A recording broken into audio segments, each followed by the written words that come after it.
Nossa Senhora de Cacupê, minha Nossa Senhora de Cacupê,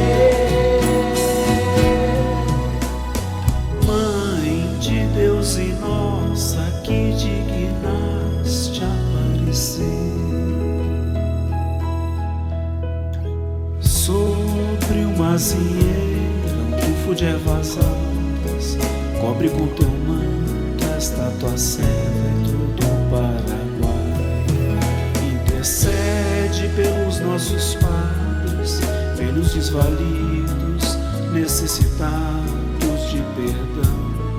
Peço-te uma graça, um singular favor. Ouvi meu filho de partir pra guerra, eu só tenho 14 anos.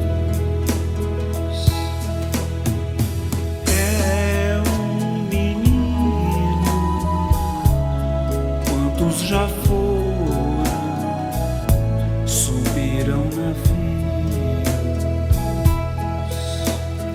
como animais a serem sacrificados em altares que enfeitamos,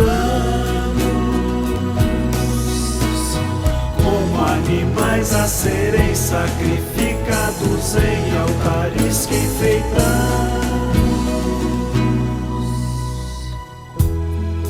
com bandeiras e guirlandas, quantos estão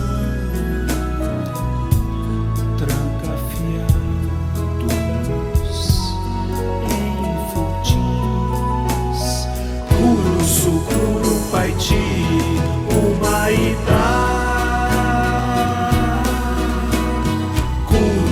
Curupaiti, Humaitá.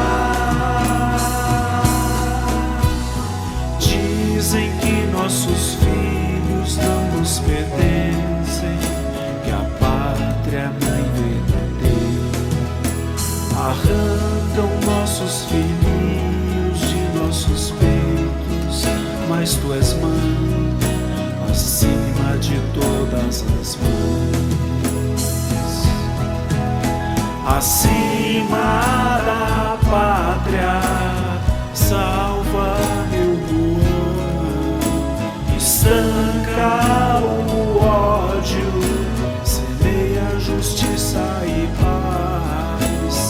Tu que és índia espanhola como eu, devota do teu santuário, que sobe visto de preto, espalho cinzas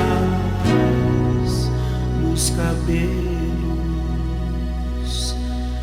Minha Nossa Senhora de Cacupê, minha Nossa Senhora de Cacupê,